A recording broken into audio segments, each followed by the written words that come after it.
नमस्कार। इस कोर्स का नाम है advance topics in wireless communication. मैं हूं प्रोफेसर विवेक अशोक बोहरा, IIIT दिल्ली से। चलिए आरंभ करते हैं आज का लेक्चर। तो जैसे हमने पिछले लेक्चर में आलामुटी कोड्स के बारे में पढ़ा, बेसिकली हमने इंट्रोडक्शन दिया आलामुटी स्पेस टाइम ब्लॉक कोड्स के बारे में। उसमें हमने देखा एक specific case of 2x1 system. मेरा तात्पर्य 2x1 सिस्टम से ये है कि बेसिकली उसमें आपने देखा कि दो ट्रांसमीटर है और एक रिसीवर है, और दो ट्रांसमीटर के बीच में चैनल जो है H1 H2 और ये RX है, ये TX1 है, TX2 है। तो आलामुटी कोड के बारे में हमने ये जाना कि आलामुटी जो कोड है इसे STBC के नाम से भी जाना जाता है, स्पेस टाइम ब्लॉक कोड्स, जहां पर बेसिकली आप स्पेस और टाइम के जरिए सेग्रीगेशन करते हैं। तो स्पेस टाइम ब्लॉक कोड से मेरा तात्पर्य ये है कि बेसिकली आप अगर ये मैंने क्वांटिफाई किया स्पेस के माध्यम से और ये मैंने क्वांटिफाई किया टाइम के माध्यम से,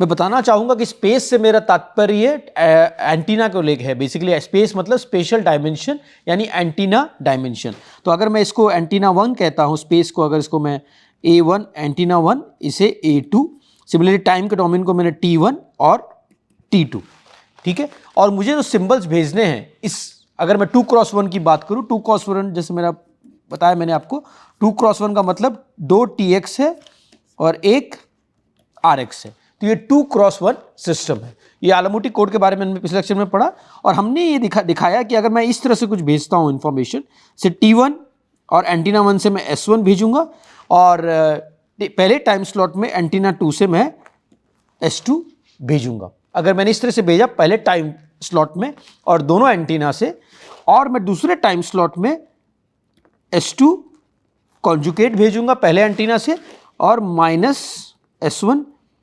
कॉन्जुगेट भेजूंगा दूसरे एंटीना से।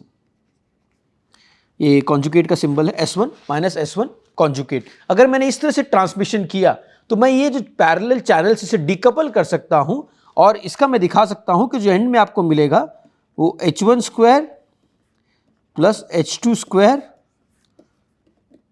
के माध्यम से मैं इसे डिकपल कर सकता हूं। तो इसमें मैं डाइवर्सिटी ऑर्डर ऑफ 2 ला सकता हूं। तो ये मैंने देखा इस तरह से ट्रांसमिशन होता है। इसमें एक चीज और मैंने ऑब्जर्व किया था कि फ्रंट में 1/√2 आएगा, क्योंकि जो टोटल पावर है आपकी वो दोनों एंटीना में इक्वली डिवाइड हो जाती है। तो पावर डिवीजन जब 1/2 होता है तो एम्पलीट्यूड डिवीजन 1/√2 के माध्यम से मैं इसे लिख सकता हूं। तो ये हमने लास्ट लेक्चर में पढ़ा था और जो बेनिफिट देखा था हमने आलामुटी स्पेस टाइम ब्लॉक कोड्स का है कि नो CSIT इज नीडेड। इसमें कोई आपको चैनल स्टेट इंफॉर्मेशन ट्रांसमीटर में कोई आवश्यकता नहीं है। इसमें ये चीज हमने पहला देखा था और इसमें it achieves a diversity order of 2। इसमें आपको डाइवर्सिटी ऑर्डर 2 मिल जाएगा। इससे आपके कैपेसिटी में भी और बिट रेट में भी काफी इंपैक्ट पड़ता है। तो ये हमने देखा था लास्ट लेक्चर में। और एरे गेन ऑफ 1 ये भी हमने देखा था इसमें।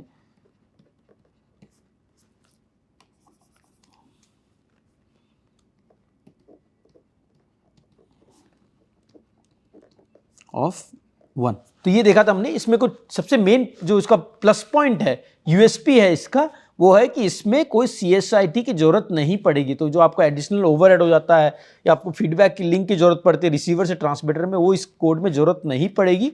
और इसकी वजह से इसकी जरूरत नहीं पड़ने पर भी इसमें डाइवर्सिटी ऑर्डर ऑफ 2 आप गेन ये कर सकते हैं और एरे गेन ऑफ 1 मिल सकता है इसमें।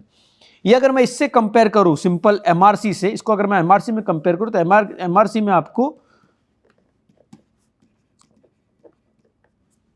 में आपको एरे गेन ऑफ 2 मिलता है।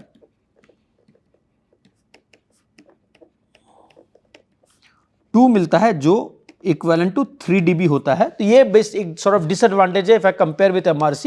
लेकिन इसका मेजर प्लस पॉइंट ये है कि इसमें आपको इसमें CSIT की जरूरत नहीं पड़ती है। तो और एमआरसी में भी सीएसआईटी की जरूरत है। MRC basically maximal ratio combining receiver diversity के लिए एमआरसी का जनरली प्रयोग किया जाता है। बट इसका आलामुटी का मेन बेनिफिट ये है कि आप ये ट्रांसमीटर में बेस स्टेशन में भी इसका प्रयोग कर सकते हैं बिना कोई सीएसआईटी की आवश्यकता के। तो इसकी वजह से इसमें भी आपको डाइवर्सिटी ऑर्डर ऑफ 2 आराम से मिल जाता, जो हमने लास्ट लेक्चर में भी देखा था। तो ये बहुत ही important space time block code है, इसका बहुत ज़्यादा उपयोग भी हो रहा है। तो इस तरह से हमने समझा था ये लास्ट लेक्चर में आलामुटी कोड को, ठीक है। तो उसके बेसिस पे मैंने कुछ डेरिवेशंस भी दिखाए थे आपको कि किस तरह से मैं चैनल को डिकपल कर लेता हूँ बेसिकली। और इसका एक चीज़ और है कि जो मैट्रिक्स मैंने दिखाया था, ट्रांसमिट मैट्रिक्स ये है, इसको मैं इस फॉर्म में भी लिख सकता हूँ। कुछ ऑथर्स इस सेम चैनल मैट्रिक्स को इस फॉर्म में भी लिखते हैं, वो दोनों सही है। S1 S2 minus S2 conjugate और S1 कॉन्जुगेट। तो ये भी एक फॉर्म जो है T1 time 1, T2 antenna 1, antenna 2, this is the space dimension,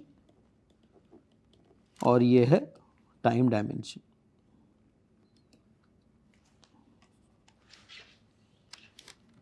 ये है टाइम की डायमेंशन, दोनों डायमेंशन। ये भी मैट्रिक्स सही है और ये भी मैट्रिक्स सही है।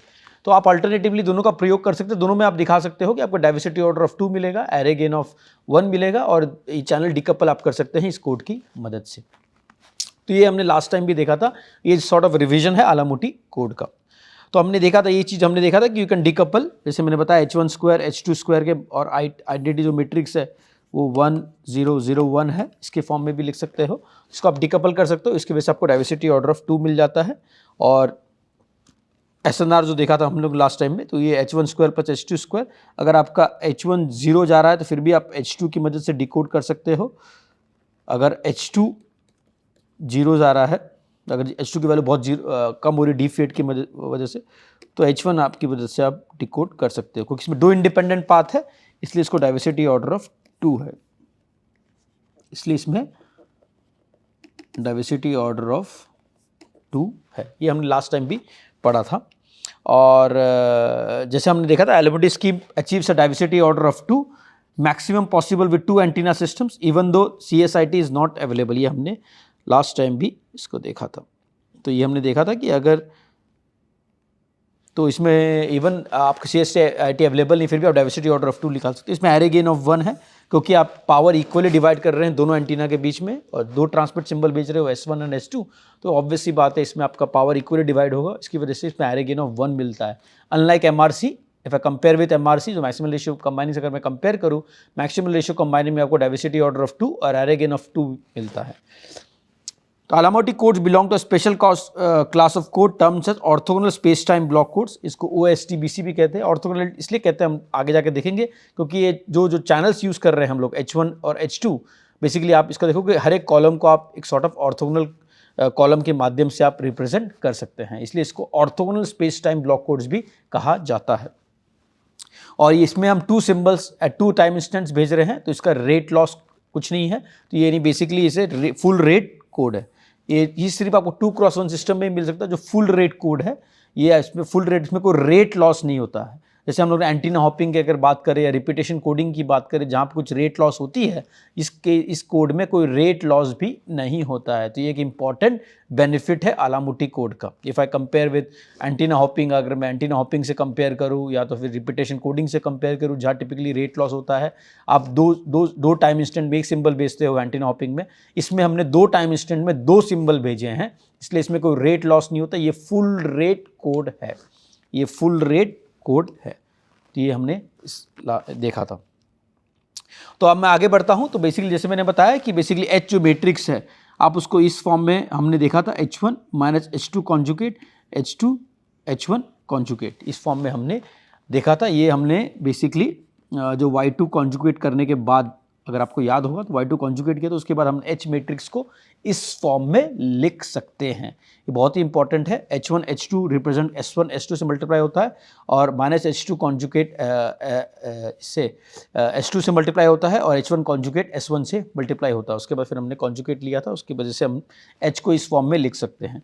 अगर मैं पहले कॉलम को C1 से डिनोट करूँ और सेकेंड कॉलम को C2 से डिनोट करूँ, तो मैं ये दिखा सकता हूँ जो कॉलम C1 है, मैं जैसे मैंने बताया उसको मैं इस फॉर्म में डिनोट कर रहा हूँ H1 माइनस H2 कॉन्जुकेट, और C2 है उसको मैं इस फॉर्म में डिनोट कर रहा हूँ H2 H1 कॉन्जुकेट। तो मैं ये दिखा सकता हूँ अगर मैं C1H C2 लूँ तो इसकी वैल्यू 0 हो जाएगी। तो इसके हम प्रूव कर सकते हैं कि C1 and C2 are orthogonal to each other, that's why, इसलिए हम इसको OSTBC कहते हैं, orthogonal space time block codes, क्योंकि इसकी जो कॉलम्स होती है चैनल की वो एक दूसरे से ऑर्थोगोनल होती है। ये बहुत ही महत्वपूर्ण कंक्लूजन है। इसकी वजह से आप बेसिकली चैनल को डिकपल कर पा रहे हो दो ट्रांसमिट सिंबल में दो टाइम इंस्टेंट पे। इसलिए बेसिकली इसके जो कॉलम्स है आप देख रहे हो चैनल के, वो ऑर्थोगोनल है एक दूसरे से। इसकी वजह से आपके जो इंटरफ्रेंस टर्म्स है वो 0 हो जा रही है, और इसकी वजह से आप चैनल को डिकपल कर पा रहे हो दो ट्रांसमिट सिंबल के दो टाइम इंस्टेंट पे। ये बहुत ही महत्वपूर्ण है क्योंकि ये 0 है, यानी interference, inter channel interference is 0 basically. मैं इसको इस टर्म से लिख सकता हूँ, इंटर चैनल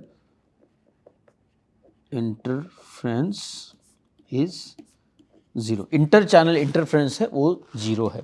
और कुछ ऑथर, जैसे मैंने बताया कि जैसे मैंने लास्ट रिवीजन में भी बताया था कि आप जो ट्रांसमिट मैट्रिक्स है उसको S1 S2 और S2 conjugate minus S1 conjugate की जगह S1 S2 minus S2 conjugate और S1 कॉन्जुकेट में के फॉर्म में भी लिख सकते हो। उसको भी सिमिलरली अगर मैं उसका डेरिवेशन करूँ तो चैनल को आप इस फॉर्म में भी लिख सकते हो। ये इक्विवेलेंट है, आप इसमें ट्राई कर सकते हो। अगर ये सिम चैनल मैट्रिक्स आप यूज़ कर रहे हो तभी भी आप चैनल को डिकपल कर सकते हो, और यू कैन शो कि जो कॉलम्स है वो ऑर्थोगोनल होंगे एक दूसरे से।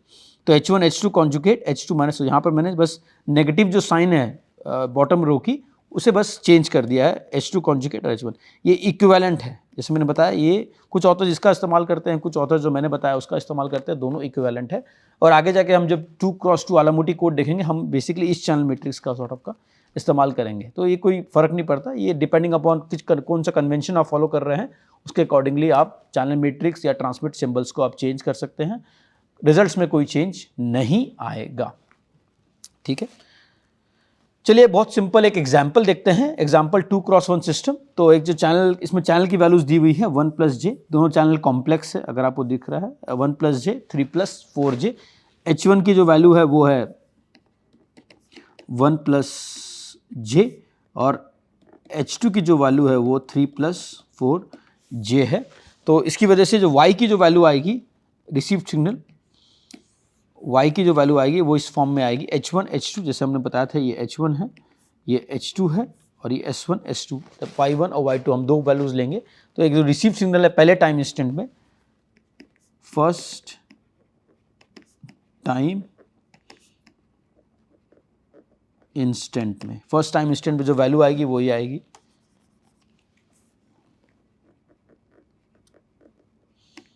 फर्स्ट टाइम इंस्टेंट में जो वैल्यू आएगी, हमने याद होगा अगर आपको, तो y1 y2 बेसिकली हमने देखा था 1/√2 S1 H1 plus S2 H2 के फॉर्म में आती है, प्लस सम नॉइज N1। मैं करंटली नॉइज को सॉर्ट ऑफ इग्नोर कर रहा हूँ, but noise is important part of the system as we have already seen. System में काफ़ी, बट इस केस में हम जस्ट ये बताना चाहते हैं कि आपको इक्विवेलेंट Z वेक्टर निकालना है, तो हम नॉइज को टिपिकली राइट नाउ एटलीस्ट इसमें इग्नोर कर रहे हैं। सिमिलरली आप ये y1 अगर मैं लिखता हूँ, सिमिलरली आप y2 को भी वैल्यू लिख सकते हैं, y2 1/√2।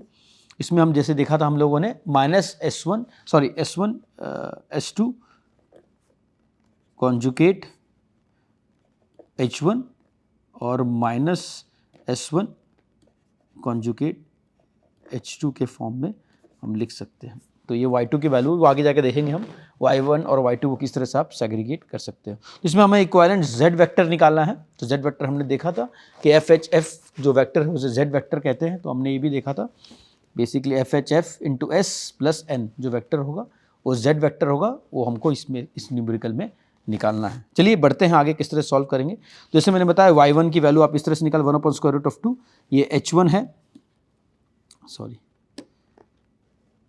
ये H1 है और ये H2 है।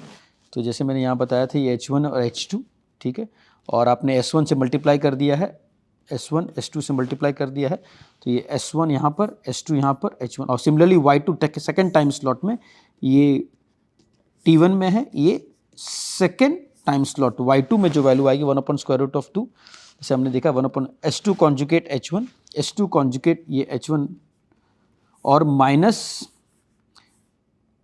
और ये h2 minus s1 conjugate h2, minus s1 conjugate h2, उसको इस फॉर्म में हम लिख सकते हैं। और फिर से मैं स्ट्रेस देना चाहूँगा, हम करंटली नॉइज़ को इग्नोर कर रहे हैं, but noise is a very very important part of the system, क्योंकि इसमें तो पूछा गया सिर्फ इक्विवेलेंट जेड वेक्टर निकालना है। तो अगर मैंने, जैसे हमने पहले लास्ट लेक्चर में भी देखा था, और फिर हम y2 का कॉन्जुगेट लेंगे, और जैसे हमने y2 का कॉन्जुगेट लिया तो हम 1 + j को 1 - j के फॉर्म में और -3 + 4j को 3 - 4j के फॉर्म में लिख सकते हैं। तो ये आफ्टर टेकिंग कॉन्जुगेट y2 को मैं इस फॉर्म में लिख सकता हूँ। तो जो पॉजिटिव है वो नेगेटिव हो जाएगा, जो इमेजिनरी पार्ट है जो पॉजिटिव वो नेगेटिव हो जाएगा, और नेगेटिव इमेजिनरी पार्ट पॉजिटिव हो जाता है, तो साइन रिवर्सल हो जाता है कॉन्जुगेट में, तो +4j का -4j आ जाएगा यहाँ पे, और जो S2 कॉन्जुगेट का S2 आ जाएगा, S1 कॉन्जुगेट का S1 आ जाएगा। तो इस फॉर्म में हम इसे लिख सकते हैं।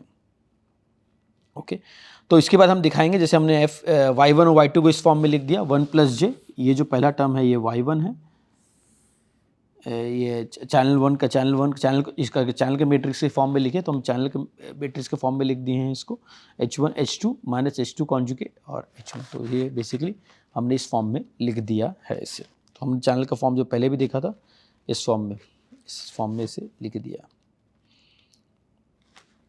ओके, तो ये h1, ये वाला h1 है, ये h2 है, ये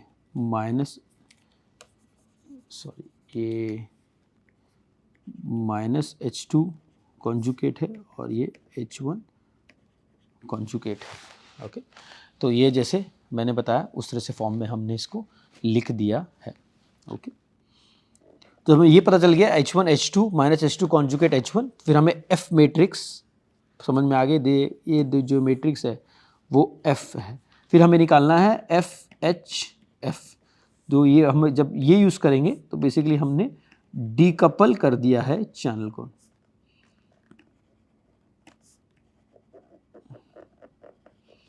तो हम जब इसको FHF, जैसे हमने पहले भी एक लेक्चर में निकाला था, तो हम FHF निकालेंगे। तो FHF अगर निकाला, जैसे मैंने बताया, ये F है, ये FH है, और ये पार्ट जो है वो Y है।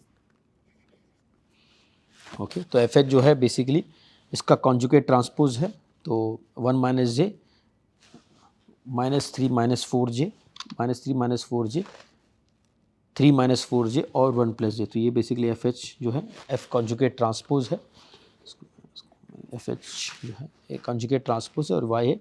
जैसे मैंने इसको मल्टीप्लाई किया 1 - j और -4, बेसिकली अगर मैंने इसको मल्टीप्लाई करके दिखा, तो ये जो पहला कॉलम है ये पहले रो से मल्टीप्लाई होगा, तो ये जो वैल्यू आ जाएगी 1 + 1 + 3 स्क्वायर + 4 स्क्वायर, तो ये वैल्यू अगर आप देखोगे वो वैल्यू आ जाती है 2 + 25 = 27। सिमिलरली सेकंड एलिमेंट निकालने के लिए ये जो है इसको हम इससे मल्टीप्लाई करेंगे, जहाँ हमने इसको इससे मल्टीप्लाई किया तो ये वैल्यू जो आ जाएगी वो देखोगे आप 0 हो जाएगी, इसलिए यहाँ 0 है। सिमिलरली जो सेकंड रो का फर्स्ट एलिमेंट है उससे उसकी वैल्यू भी अगर देखोगे, इसको आप इससे मल्टीप्लाई करोगे तो उसकी वैल्यू भी 0 हो जाएगी। सिमिलरली अगर इसको जब सेकंड रो को सेकंड कॉलम से मल्टीप्लाई करोगे तो उसकी वैल्यू 25 + 2, जैसे हमने पहले देखा 27 आ जाएगी। तो आप इसको मैट्रिक्स को आप देखोगे डीकपल कर दिया है आपने 27 और 27 की वैल्यूज़ में, S1 और S2 में। तो बेसिकली इसमें दो चैनल गेन्स दिख रहे हैं आपको, 2 + 25। Okay, 27 and 27। तो बेसिकली ये आपका basically giving your diversity order of 2, this gives your diversity order of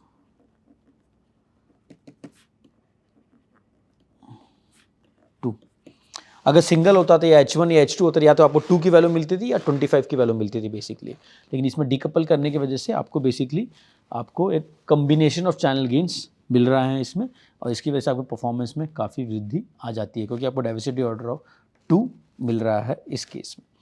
तो इस तरह से हमने देखा ये Z मैट्रिक्स, Z वेक्टर है जो हमने पहले भी पढ़ा है।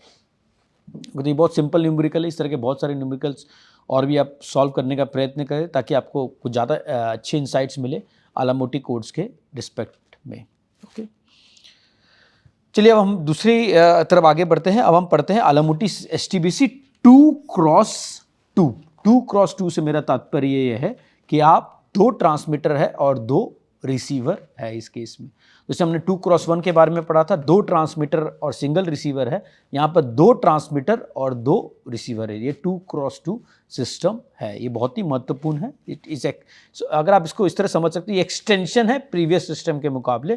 प्रीवियस सिस्टम में हमने देखा था 2x1, 2 ट्रांसमीटर 1 रिसीवर। ये सिस्टम में हम देख रहे हैं 2 ट्रांसमीटर और 2 रिसीवर मौजूद है। तो 2 ट्रांसमीटर और रिसीवर की वजह से इसमें जो चैनल गेन्स हो जाएंगे वो 4 हो जाएंगे। एक जैसे हमने पहले भी पढ़ा 2x2 सिस्टम है, 2x2 सिस्टम है, इसमें 4 चैनल कोफिशिएंट है और ये हम एज्यूम कर रहे हैं चारों चैनल कोफिशिएंट अनकोरिलेटेड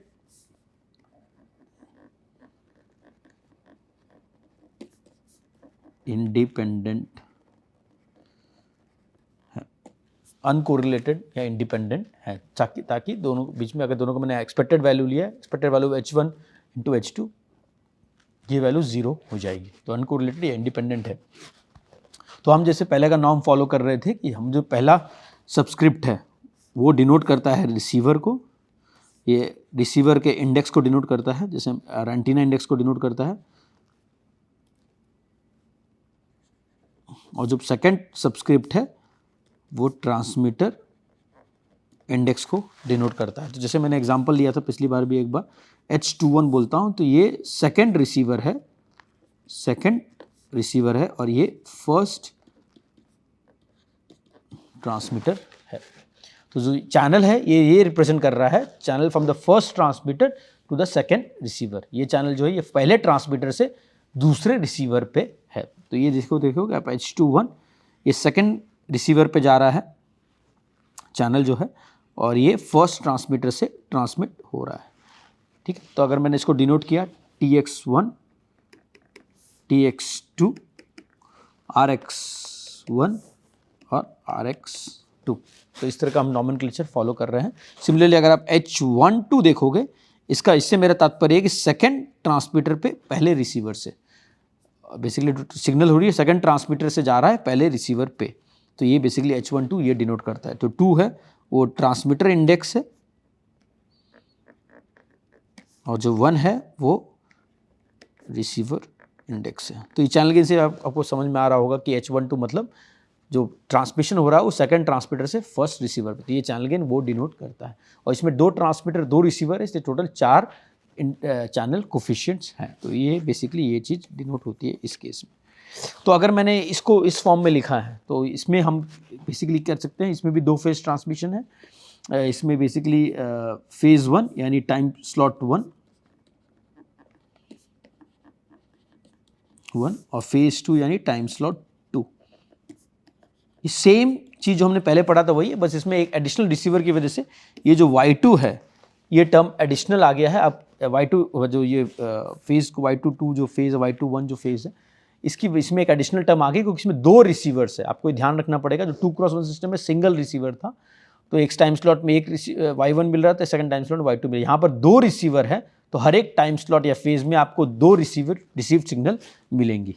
ठीक है, तो ये Y1 है जो ये पहले एंटीना से RX1 से है, और Y2 है ये RX2 से है। ये बात का प्लीज़ ध्यान रखिएगा। और जो सुपरस्क्रिप्ट डिनोट कर रहा है 1, ध्यान दीजिएगा, ये 1 जो है ये डिनोट करता है फेज, ये फेज 1 का ट्रांसमिशन है। सिमिलरली Y1 जैसे मैंने बताया ये Y1 है, ये RX1 का सिग्नल है, और Y2 है ये RX2 का सिग्नल, 2 रिसीवर्स है। और सुपरस्क्रिप्ट 2 यहाँ पर जो लिखा हुआ है वो टाइम स्लॉट 2 या फेज 2 को डिनोट करता है। ठीक है, ये बहुत ही महत्वपूर्ण है आपके लिए समझना। ठीक है, तो 1 जो है फेज 1 और 2 जो है फेज 2 वो डिनोट करता है। और इसमें चैनल बेसिकली आप देखोगे H11 जो चैनल है, जैसे मैंने बताया H11 जो चैनल है ये H11 यानी पहले ट्रांसमीटर से पहले रिसीवर पे, उस पर S1 ट्रांसमिट हो रहा है। यहाँ पर ये S1 पहले T1 पे S1, और ये T2, ये मैं इसको एंटीना की जगह TX1 लिखता हूँ तो सिंप्लीफिकेशन के लिए TX2। ओके, तो पहले टाइम स्लॉट में Tx1 से S1 जा रहा है, Tx2 से S2 जा रहा है, और दूसरे टाइम स्लॉट में Tx1 से माइनस S2 कॉन्जुगेट और Tx2 से S1 कॉन्जुगेट। जैसे मैंने पहले बताया, कुछ ऑथर्स x को इस फॉर्म में भी लिख सकते हैं, दोनों सही है।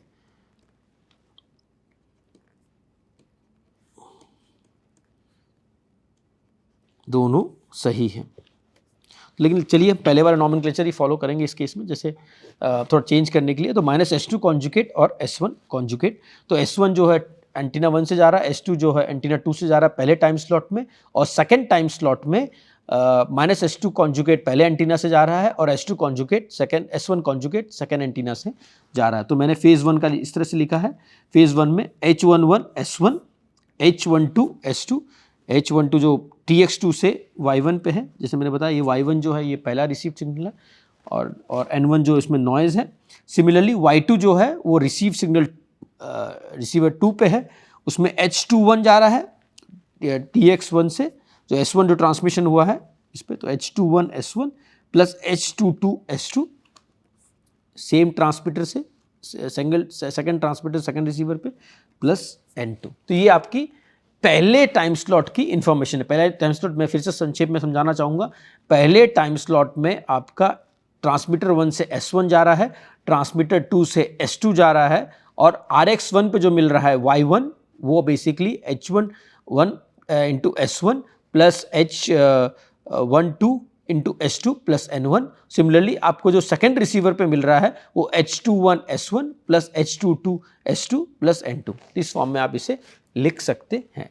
सिमिलरली फेज 2 में जैसे मैंने बताया, फेज 2 में आपका पहले ट्रांसमीटर से माइनस S2 कॉन्जुगेट जा रहा है और सेकेंड ट्रांसमीटर से S1 कॉन्जुगेट जा रहा है। तो वो आपको यहाँ पर भी रिफ्लेक्ट हो रहा है, S2 कॉन्जुगेट, क्योंकि माइनस है तो minus H11, H12 S1 conjugate. Similarly जो रिसीवर 2 है, Y2 जो रिसीवर 2 है वो माइनस H21 S2 कॉन्जुगेट और plus H22 S1 conjugate plus N2। तो इस फॉर्म में आप इसे लिख सकते हैं। तो इसमें ज़्यादा कॉम्प्लिकेशंस है नहीं, एज लॉन्ग एज आपका नोटेशन सही है। जैसे Y1 Y2 मैंने डिनोट किया है फर्स्ट रिसीवर और सेकंड रिसीवर रिस्पेक्टिवली, और ऊपर का जो सुपरस्क्रिप्ट है 1 फेज 1 के लिए और 2 फेज 2 के लिए। सेम मैंने एक्सटेंड नॉइज़ के लिए भी किया है, क्योंकि चारों नॉइज़ सैंपल्स इंडिपेंडेंट है, भले उनका वेरिएंस सेम हो, बट जो नॉइज़ सैंपल्स मैंने एज्यूम किया है चारों, ऑब्वियसली बात है, एक टाइम इंस्टेंट पे एक noise sample is uncorrelated with other noise sample. तो चारों जो नॉइज़ सैंपल्स है और चारों इंडिपेंडेंट, मैं एज्यूम कर रहा दोनों इंडिपेंडेंट रिसीवर्स है, तो बेसिकली सब में नॉइज़ सैंपल्स भी वो भी इंडिपेंडेंट है, इसलिए सबका अलग अलग नोटेशन है, N11 N21 N12 N22। तो ये चारों नॉइज़ सैंपल्स भी इंडिपेंडेंट है। तो इस फॉर्म में मैं इसे लिख सकता हूँ, आलामोटी इस STBC 2x2 कोड। ओके, इसके बाद हम वही करेंगे जो पहले हमने किया है। जैसे तो दो टाइम फेजेस में जैसे मैंने इसको समराइज़ किया, Y1 जो है H11 S1, H12 S2, ये जो है ये फेज 1 या टाइम स्लॉट 1, और ये है फेज 2 या टाइम स्लॉट 2 में रिसीव सिग्नल है। जैसे मैंने बताया ये RX1 का है, ये RX2 का है, ये अगेन RX1 का है, ये RX2 का है, ठीक है। और ये सर फेज़ 1 में आप क्या भेजते हो, S1 और S2 भेजते हो, और फेज़ 2 में आप जो भेजते हो वो मैं उसको इस फॉर्म में लिख सकता हूँ, माइनस S2 कॉन्जुगेट और S1 कॉन्जुगेट। तो मैं इसको इस फॉर्म में लिख सकता हूँ। ट्रांसमिटेड वेक्टर ये है, ट्रांसमिटेड वेक्टर ये है फेज़ 1 का, ये फेज़ 2 का भी मैंने यहाँ लिख दिया। तो इसको जब मैंने लिया तो आपको अब इसमें समझ में, अगर मैंने एज्यूम कर रहा हूँ H11 H12 H21 H22 चारों इंडिपेंडेंट है, ये बहुत ही इंपॉर्टेंट एजम्पशन है, तभी आप फुल बेनिफिट डाइवर्सिटी का इसमें एक्सट्रैक्ट कर सकते हो। अगर मैं ये एजम्पशन नहीं ले रहा हूँ तो आप डाइवर्सिटी के बेनिफिट इसमें एक्सट्रैक्ट नहीं कर सकते। तो जैसे मैंने मैक्सिमम डाइवर्सिटी ऑर्डर आपका उतना ही होता है जितने नंबर ऑफ इंडिपेंडेंट पाथ्स हो ट्रांसमीटर और रिसीवर के बीच में, ठीक है। तो ये RX1 में जो सिग्नल है मैं उसको इस फॉर्म में, मैं फिर वापस से जो सेकंड रिसीवर पर जो मिल रहा है उसे कॉन्जुगेट ले लूँगा यहाँ पर, तो उसकी वजह से आपके जो सिग्नल में ट्रांसफॉर्मेशन आ जाएगा। तो जैसे ये H21 और H22 जो कॉन्जुगेट है, तो बेसिकली उसकी वजह से यहाँ पर आपके Y21 जो यहाँ पर है, तो पहले मैं जैसे मैंने बताया RX एंटीना 1, तो एंटीना 1 पे पहले में जो सिग्नल मिल रही है दोनों फेजेस में, इन बोथ, सॉरी, एंटीना 1 पे दोनों फेजेस में आपको सिग्नल मिली, तो मैं इसको इस तरह से लिख देता हूँ, इन बोथ फेजेस। तो ये सेम प्रोसीजर हमने पहले फॉलो किया था, हमने कॉम्प्लेक्स कॉन्जुगेट ले लेंगे, फेज 2 में जो भी सिग्नल मिली है आपको उसका कॉम्प्लेक्स कॉन्जुगेट ले लेंगे। तो अभी मैंने इसको सिर्फ एंटीना 1 के माध्यम से सेग्रीगेट किया है। तो एंटीना 1 में आप देखोगे हमें क्या क्या सिग्नल मिली थी, एंटीना 1 पे Y11 फर्स्ट फेज में और Y12 सेकेंड फेज में, दोनों हमें एंटीना 1 पे मिल रही थी, यानी RX 1 पे मिल रही। तो उसका हमने यहाँ पर जो Y12 है उसका कॉन्जुगेट ले लिया, तो उसको हम इस फॉर्म में आराम से लिख सकते हैं। तो कॉन्जुगेट लेने के बाद आपको ये मिलेगा, और इसी तरह से जैसे हमने चैनल पहले 2x1 के लिए ब्रेक किया था, उसी तरह से हम चैनलों को इस फॉर्म में लिख सकते हैं और उसे F से डिनोट कर देंगे। तो F इस केस में F equal to H11 H12 H conjugate 12 और माइनस H11 कॉन्जुगेट के फॉर्म में लिख सकते हैं। तो इसको हम जब FHF करेंगे, FHF, तो इसको हम इस फॉर्म में H11 square plus H12 square, इसको मैं मॉडल लेता हूँ 0 0, similarly H11 whole square plus H12 square, confusion ना हो मैं इसको स्क्वायर को यहाँ लिख देता हूँ।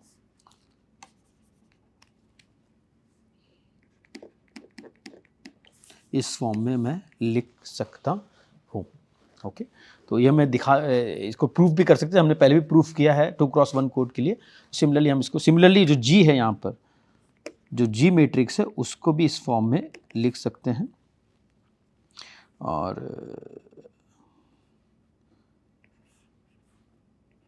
H21 H22 H22 conjugate minus H21 conjugate, और सिमिलर जैसे हमने FHF के लिए किया, G के लिए भी सेम चीज़ कर सकते हैं हम, H21 whole square plus H22 whole square, फिर 0 0 और H21 whole square plus H22 whole square.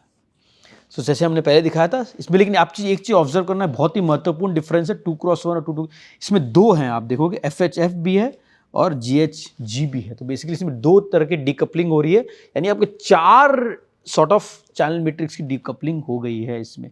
तो ऑब्वियसली बात अब तक आपको समझ में आ चुका होगा कि 4 इंडिपेंडेंट पाथ्स है, 4 इंडिपेंडेंट पाथ्स है, H11 H12 H21 H22, और अगर आप 2x1 से कंपेयर करो उसमें 2 इंडिपेंडेंट पाथ थे, इसमें 4 इंडिपेंडेंट पाथ्स है। इसकी वजह से इसका डाइवर्सिटी ऑर्डर मैक्सिमम जो हो सकता है वो 4 हो सकता है, यानी 2 गुना ज़्यादा 2x1 के मुकाबले। तो मैं जस्ट समराइज के लिए यहाँ पर, समराइजेशन के लिए यहाँ पर लिख रहा हूँ। तो जैसे मैंने लिखा है, तो इसको इस फॉर्म में FHF को इस फॉर्म में लिख दिया, तो मैंने यहाँ पर अगर इसको मैं जस्ट कन्फॉर्मिटी के लिए इसमें ये भी ऐड कर देता हूँ ताकि ये ओके, तो इसको मैं इस फॉर्म में भी लिख सकता हूँ। तो अगर आप देखोगे जैसे मैंने बताया वो डीकपल कर दिया हम लोगों ने 2 फॉर्म्स में, तो इसमें 4 मैट्रिक्स में डीकपल, 4 चैनल गेन्स में डीकपल कर दिया, H11 square, H12 square, H21 square, H22 square, 4 इसमें डीकपल कर, तो इसमें डाइवर्सिटी ऑर्डर आप जो ले सकते हैं वो 4 ले सकते हैं।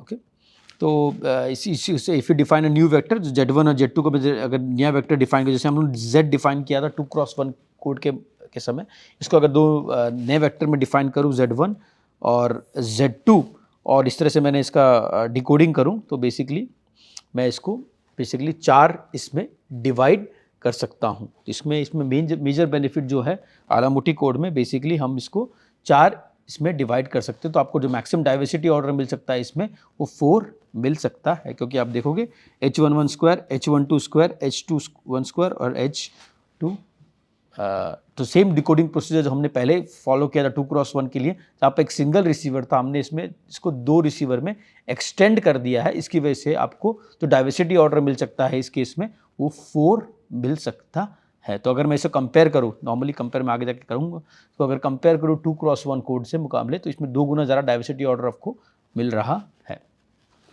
ठीक है, तो अगर मैं नॉर्मली अगर कंपेयर करूँ, जैसे ये जो इसमें मैंने इसमें दिखाया है, जिसमें साइसो सिस्टम है ये पहला वाला, और ये जो है ये है अलामुटी कोड, अलामुटी 2x1, ये ब्लैक लाइन जो है वो MRC 1x2, और ये जो है ये अलामुटी 2x2 कोड है। अलामुटी 2x1 और MRC 1x2, इसमें 2 रिसीवर है और 1 ट्रांसमीटर, इसमें 2 ट्रांसमीटर 1 रिसीवर। और अलामुटी कोड जैसे मैंने एजम्पशंस लिए थे, अलामुटी कोड में इसमें आपको कोई एरे गेन नहीं मिल रहा है, ऑब्वियस सी बात है। इस केस में भी कोई आपको एरे गेन नहीं मिल रहा है, क्योंकि 2 ट्रांसमिशन 2 इसमें कर रहे हैं, तो कोई एरे गेन आपको मिल नहीं सकता। इसमें आपको डाइवर्सिटी ऑर्डर 2 मिल रही है, डाइवर्सिटी 2, इस तीनों में आपको इसमें डाइवर्सिटी 4 मिल रही है, आपको ऑर्डर ऑफ 4। इसमें भी डाइवर्सिटी 2 मिल रही है, 2 मिली, लेकिन इसमें एरे गेन मिल रहा है, एरे गेन भी 3 dB का मिल रहा है MRC में, इसलिए MRC का परफॉर्मेंस इससे ज़्यादा बेटर। तो आप कंपेयर करोगे साइसो सिस्टम की, तो ऑब्वियस सी बात है, ये कंप्लीशन के लिए 1x1 सिस्टम है, ये 1 ट्रांसमीटर 1 रिसीवर। अलामुटी 2x, यानी 2 transmitter 1 receiver without CSIT। MRC में 1 ट्रांसमीटर 2 रिसीवर, जहाँ आपको डाइवर्सिटी ऑर्डर ऑफ 2 भी मिल रहा है, एरे गेन ऑफ 2 मिल रहा है। और अलामुटी 2x2 में 2 ट्रांसमीटर 2 रिसीवर, जहाँ पर आपको डाइवर्सिटी ऑर्डर ऑफ 4 मिल रहा है। इसलिए अलामुटी 2x2 की परफॉर्मेंस MRC से बेटर है, MRC की परफॉर्मेंस 2x1 कोड से बेटर है, क्योंकि आपको MRC में एरे गेन भी मिल रहा है। और ऑब्वियसली बात, तीनों की परफॉर्मेंस साइसो सिस्टम से बेटर है, क्योंकि साइसो सिस्टम में ना डाइवर्सिटी गेन है ना एरे गेन है। तो ऑब्वियसली बात है, इसकी परफॉर्मेंस वर्स्ट है, क्योंकि इसमें ना डाइवर्सिटी गेन है ना एरे गेन है। इसे साइसो की परफॉर्मेंस आपको वर्स्ट मिल रही है। अब मैं जब BER को EB वैनो से कंपेयर कर रहा हूँ, तो ये इसमें साफ साफ नज़र आता है। तो कैन ऑब्जर्व, जैसे मैंने समराइज किया, can observe that BER performance is much better than 1 transmit and 2 receive MRC case, क्योंकि आपको डाइवर्सिटी ऑर्डर ऑफ 4 मिल रहा है 2x2 केस में। 2x2 केस में आपको डाइवर्सिटी ऑर्डर ऑफ 4 मिल रहा है, H11 square, H12 square, H21 square, H22 square, यानी आपने चैनल को 4 इसमें डिकपल कर दिया है। तो बेसिकली इसकी वजह से आपको डाइवर्सिटी ऑर्डर ऑफ 4 मिल रहा है। ये बहुत ही महत्वपूर्ण सॉर्ट ऑफ कंक्लूजन है, आउटकम है इसका। लेकिन इसमें एक हम लोग ने एजम्पशन जो मैं पहले भी बता रहा लिया, कि चारों जो चैनल है वो इंडिपेंडेंट है, कोई क्रॉस इंटरफ्रेंस नहीं है चारों चैनल्स के बीच में, ना म्यूचुअल कपलिंग है, कुछ भी नहीं है। इसलिए आपको डाइवर्सिटी ऑर्डर मैक्सिमम जो मिल रहा है वो 4 है। अगर म्यूचुअल कपलिंग या कुछ तो म्यूचुअल इंटरफ्रेंस होगा, तो बेसिकली आपकी डाइवर्सिटी ऑर्डर जो मिलेगी वो 4 से कम मिलेगी। इन जनरल, जैसे मैंने ये तो 2 एंटीना के लिए था, ये 2x2 के लिए था। In general with M receive antennas, the diversity order for 2 transmit antenna Alamouti STBC is 2 into M। तो जैसे बहुत ही सिंपल एक्सप्रेशन है, अगर 2 ट्रांसमीटर रहेंगे TX1 TX2 और आपके M रिसीवर्स रहेंगे, जस्ट गिविंग एन एग्जांपल, तो अगर M रिसीवर्स रहेंगे ऐसे करके, 1 है ये समझिए, RX1 है, RX2 है, RX3 है, ऐसे करके RXM है, तो M रिसीवर, तो आपको टोटल डाइवर्सिटी ऑर्डर जो मिलेगी इस केस के लिए वो 2 into M है। M यानी नंबर ऑफ रिसीवर, जैसे हमने पहले देखा, अगर 1 रिसीवर है तो डाइवर्सिटी ऑर्डर ऑफ 2 मिल रही है, अगर 2 रिसीवर तो आपको डाइवर्सिटी ऑर्डर ऑफ 4 मिल रही है, अगर 3 रिसीवर रहे तो आपको डाइवर्सिटी ऑर्डर ऑफ 6 मिलेगी, अगर 4 रिसीवर रहे तो आपको डाइवर्सिटी ऑर्डर ऑफ 8 मिलेगी। बट एक ही कंडीशन है कि जो सब पाथ्स है जो ट्रांसमीटर रिसीवर के बीच में, सब पाथ्स अनकोरिलेटेड या इंडिपेंडेंट होने चाहिए। अगर ये केस नहीं हुआ तो आपको diversity order, maximum diversity order नहीं मिल पाएगा। ये बहुत ही इंपॉर्टेंट कंक्लूजन है। जैसे M के जैसे मैंने बताया, अगर M की वैल्यू 4 रही, जैसे इस केस में 4 रिसीवर मैं एज्यूम कर रहा हूँ, तो आपको टोटल डाइवर्सिटी ऑर्डर 8 मिल सकती है, उससे परफॉर्मेंस में काफ़ी वृद्धि आ सकती है। बट इसी कंडीशन पे कि जो 8 चैनल्स है आपकी सब इंडिपेंडेंट है एक दूसरे के से, तभी आपको इतने ज़रा डाइवर्सिटी ऑर्डर मिल सकती है। ठीक है। तो जस्ट फॉर समरी, जैसे हमने देखा, जस्ट मैं समराइज करने का प्रयत्न करूंगा कि जैसे अगर आप मैं कंपेयर कर लूँ आलामुटी को और एमआरसी को, तो एमआरसी में आपको डाइवर्सिटी ऑर्डर